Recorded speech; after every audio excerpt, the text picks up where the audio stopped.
Señores, gracias por continuar con nosotros en esta cobertura especial de Grupo de Medios Telemicro, que en un ratito estará uniéndose a nivel simultáneo, todos los medios, en este conglomerado del equipo para llevar esta rendición de cuentas previo y posterior de cara al país. Todo el equipo de Grupo de Medios Telemicro dando seguimiento paso a paso, punto por punto, a este día histórico, 179 aniversario de la Independencia Nacional, al que se está levantando ahora, pues, bienvenido a Despierta RD, que en este feriado para muchos, nosotros estamos aquí en vivo para todos ustedes y recibimos a nuestro primer invitado de la mañana en Despierta RD, al politólogo Jesús Bueno, con quien hablamos un poquito de las expectativas que ya usted oyó, me imagino, parte de la gente hablando. Buenos días, don Jesús, ¿cómo está usted? Buenos días, muy bien, Bienvenido. un placer, Feliz Día de Independencia. placer estar con ustedes. Cuéntanos un poquito, empezando con esto, sus expectativas y cómo usted vislumbra este tercer discurso de rendición de cuentas del presidente Luis Abinader. Bueno, a mi parecer, la expectativa que tiene el pueblo, sobre todo la clase más desposeída, es que se hagan algunos cambios en el tren gubernamental. La población siempre espera en esta fecha que se hagan algunos cambios de los ministros que ellos entienden que no están haciendo una buena gestión. Pero fundamentalmente pienso que lo que debe primar de interés, en primer lugar, del presidente es tratar de reducir el costo de la canasta familiar que tanto afecta a la población más Ese es el punto más desposeída. crítico del presidente, del Para mí, gobierno. de mi punto de vista, sí, porque es que la población que más se ve afectada por el alto costo de la canasta familiar es la clase más desposeída. Y esos son los que deciden el destino de un candidato presidencial. De manera que tenemos gente, la mayoría de los obreros dominicanos tienen un salario normalmente por debajo de 15,000 pesos. Lamentablemente, por un asunto cultural, son los que más rápido se reproducen. Entonces, con el precio de la canasta como lo tenemos hoy, es imposible que la mayoría de las familias dominicanas puedan sobrevivir más o menos medianamente bien en esa situación. Creo que es fundamental que el presidente tome medidas tendentes a bajar el costo de la vida. Pero igual tenemos también el problema de la salud. O sea, creo que el presidente debe tratar de controlar esas enfermedades que tenemos, que nadie la espera, ¿no? Ningún presidente la espera. Pero hay que tratar de disminuir o evitar que se siga prolongando en la población dominicana. El presidente decía al principio de su gestión que quería ser recordado como un presidente reformador y que, bueno, para eso en alguna medida inició con el proceso de la consulta, con los diferentes partidos y actores sociales, con las 14 reformas, las 12 reformas que terminaron siendo 14, 16. Entonces, eso ha sido paralizado. ¿Cómo pudiera eso afectar en alguna medida la imagen del gobierno y sobre todo las ejecutorias del gobierno?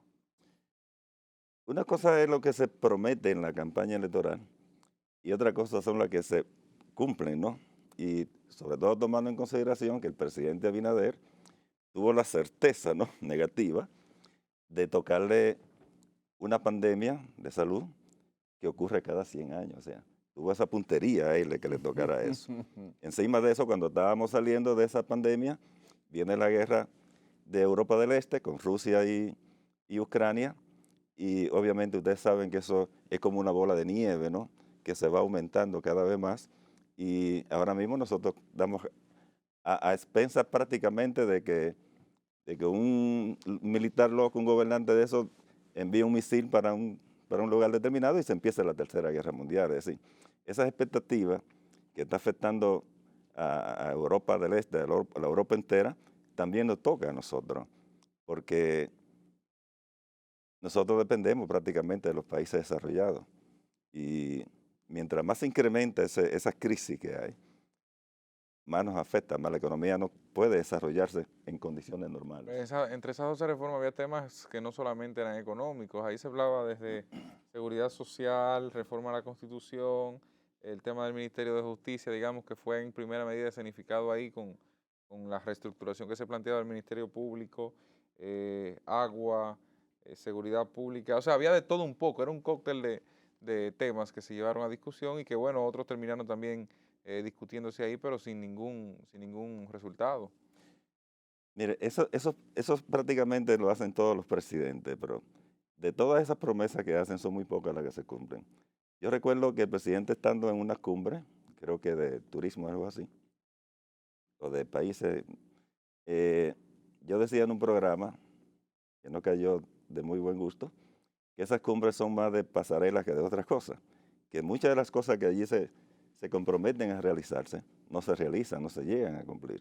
Creo que en ese momento él no firmó un acuerdo que tenían que firmar, que tenía que ver con la crisis haitiana, y El eso, pacto de la migración de Los Ángeles será. sí, sí, Eso sí, fue la en Los cumbre con Ángeles, Biden. sí, en Los Ángeles, sí, exactamente. Con Biden. Entonces, yo creo que también los gobiernos prometen muchas cosas que finalmente no cumplen, porque todo depende del porvenir, qué el futuro te va a presentar en un momento determinado. Señor, bueno, históricamente, usted que tiene mucha experiencia en esa parte, ¿ha podido enganchar un gobierno, un presidente candidato con una situación económica, una situación social como la que estamos viviendo y que pueda lograr salir airoso con una repostulación para lograr una reelección ante el pueblo? ¿Usted cree que la situación en este momento le favorece al presidente de la República para lograr eso?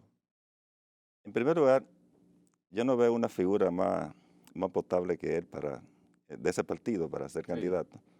Y en segundo lugar, ahí tendríamos que entonces necesariamente que analizar el proceso de división del PLD, que era un partido todopoderoso, ¿no? Y que se divide, ¿no? Podemos decir tentativamente 50-50 entre dos organizaciones, Ujú. y que a mi entender, si hay una segunda vuelta, como está en el tapete, ¿no? Tendríamos que ver, analizar la posibilidad de que el que quede en tercero de esos dos partidos que se dividieron apoya al que quede en segundo o en primero de esa facción que salió de ese partido. O sea, yo pienso que las heridas están abiertas todavía. Uno dice, bueno, por ti no continué, y el otro dice, por ti yo no volví. Y eso le favorece un poquito a él.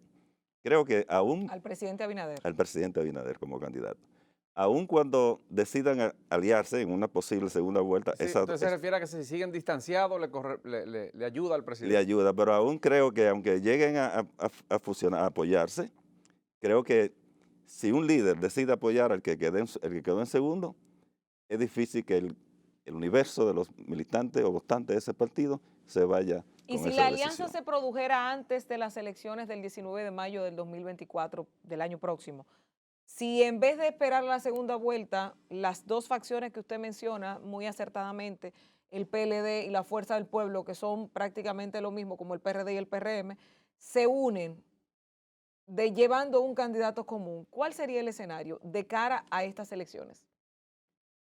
Eso sería difícil. Yo no veo la posibilidad, no la vislumbro. Pero imaginémonos que sí, como usted está imaginando una posible alianza en una segunda vuelta. Si eso llegara a pasar antes del proceso electoral del año próximo, ¿qué pasaría? Creo que podría ocurrir lo mismo, por ejemplo, ¿Se van ah, a segunda vuelta? es posible que no, porque entonces habría que ver, como le decía anteriormente, si esas dos grupos, organizaciones, el que decida apoyar al otro, Ujú. hay que ver si puede arrastrar el universo de sus votos que tiene con ese Permitiría candidato. unas municipales acondicionar el escenario para, o sea, una alianza municipal acondicionar el escenario para las elecciones de mayo.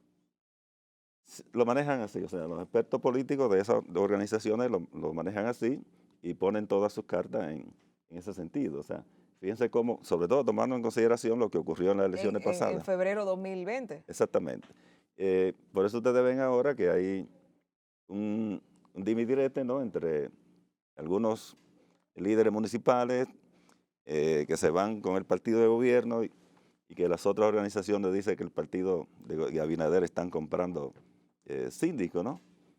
¿Y Y qué es lo que está pasando? ¿Por qué tanta gente se está yendo de su partido habitual, del que se le ha conocido, al que han ganado las senadurías o las alcaldías, se está yendo para el partido oficialista? ¿Por qué? Según usted.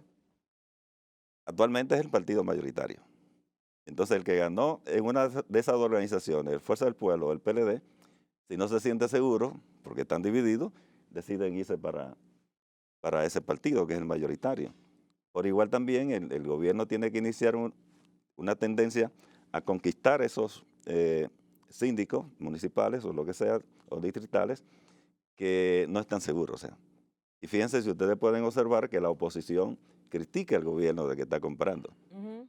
Pero habría que ver si ellos realmente, los gobernantes siempre compran, pero hay que ver también si alguien se ofrece a venderse, ¿no?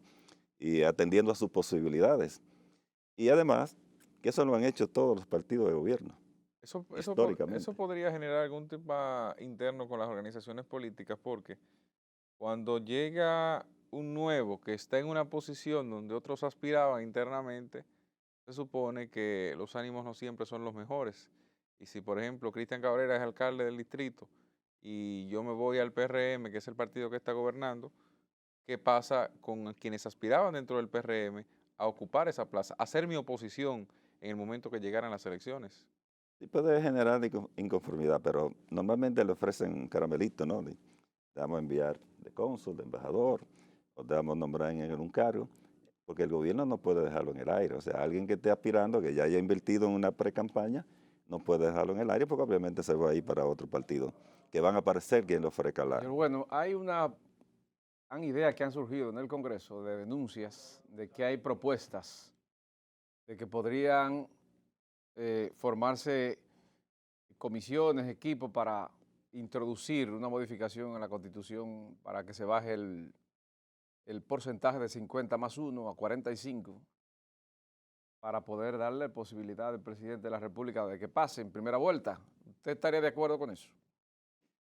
En primer lugar, hay que ver si el partido gubernamental tiene los votos suficientes en el Congreso para hacer esos cambios.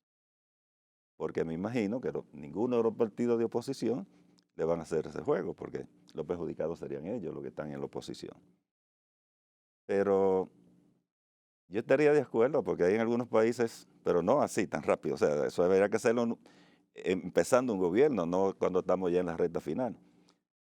Hay, por ejemplo, para abaratar los gastos en una campaña, hay países donde si el que quede en primero, aunque no alcance el 50, pero tiene más de un 10% por encima de que quede en segundo, bueno, pues terminó ahí. ¿Está de acuerdo que se baje el Es el caso porcentaje? de Bolivia, por ejemplo. Sí, Bolivia. Yo estoy de acuerdo que sea Que en se ese baje el caso. porcentaje. Sí, sí. Pero no en este proceso ya. Eso habría que hacerlo con más tiempo. Porque si el presidente lo plantea ahora, se va a ver como una muestra de debilidad. ¿No? Y que le afectaría o le beneficiaría directamente a él, en caso de. Sí, se va a ver como de ese sentido y además como que no se siente con seguridad de que pueda alcanzar el 50% en ninguna de las dos. Y eso no debilita el sistema democrático del país. Bueno, eso ya es de costumbre, como nosotros estamos. Un país que está desde el año 94, cuando se tomaron la crisis del 94, que se acordó un acuerdo político para que se subiera a 50+1, más nunca después de ahí se ha variado eso. Y han pasado muchísimos presidentes Y ha habido estabilidad y política. ha habido estabilidad política, fortalecimiento del sistema democrático. En el 94 o el 96, para las elecciones del 96, Ujú. con los acuerdos que se hicieron, eh, no se habló de un 50, o sea, y se cambió al final. Y la población se adaptó, porque dos líderes entendieron que uno tenía posibilidad de alcanzar fácil un 45 y lo llevaron a un 50. Y en principio puede presentar una pequeña crisis, pero después la población dominicana se adapta. Pero es lo que usted dice, tal vez no para el momento. En este caso, el proceso electoral ya está a un año y algo. Ahora, yo le digo, le pregunto algo. En varias ocasiones, y sentados ahí, algunas figuras del PRM han asegurado que ganan en primera vuelta con mayor puntuación que las del año 2020. ¿Eso es factible tras todo lo que ya usted ha mencionado y las cosas que usted dice que han pasado y lo que hemos escuchado de la gente, el COVID, la guerra, etcétera, la canasta básica familiar? ¿Es posible que a pesar de todo eso el gobierno pueda ganar en una primera vuelta con más de un 51% o 52%, que fue lo que obtuvo? Yo no lo veo así ahora, no lo veo tan fácil. Y además entrarían en contradicción porque si usted va a ganar con más de un 52 que ganaron en las elecciones pasadas, ¿por qué tratar de reducir el porcentaje para ganar en primera vuelta? O sea, ahí se están contradiciendo. Pero yo no creo que el presidente ahora mismo tendría que hilar muy fino en el año que queda para poder alcanzar un 50%. No lo veo, no le veo la posibilidad. El tema de los senadores y diputados, ¿podría el Congreso seguir siendo en el 24 de mayoría, aunque no la mayoría que requeriría necesariamente el gobierno para administrar el Estado, mayoría oficialista. No, el partido de gobierno va a reducir su cantidad de senadores y diputados, porque vamos a dividir en 3 fuerzas ahora, no 2, como era anteriormente. Porque ustedes saben que aunque Lionel se candidateó, pero hizo alianza con el partido de gobierno en la mayoría de las provincias. Es decir, los diputados y senadores que tiene prácticamente fue el PRM que se lo... Obviamente porque estaba en una situación muy difícil, no ha acabado de venir de una división.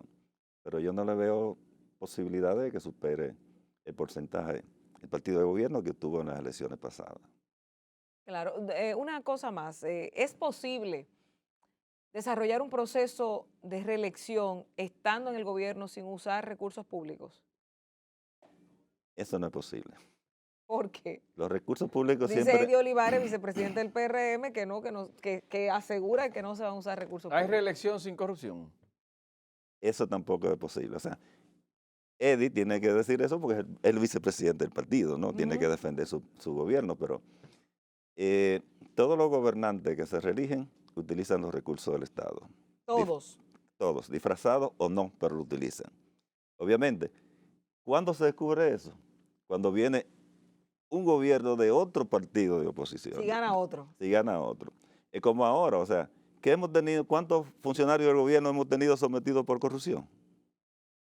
Ninguno, es decir, pero si viene otro partido, otro gobierno, van a aparecer entonces los actos de corrupción de los diferentes ministerios. O sea, ¿cuánto duró el PLD de manera consecutiva en el gobierno? ¿A quiénes sometieron por corrupción? Sin embargo, cuando vienen se destapa esa olla de... Don Jesús, yo lo quiero cerrar con una sola cosa, en un sí o no. ¿Gana Luis Abinader las elecciones del 2024? Tiene toda la posibilidad de ganarlo en una segunda vuelta.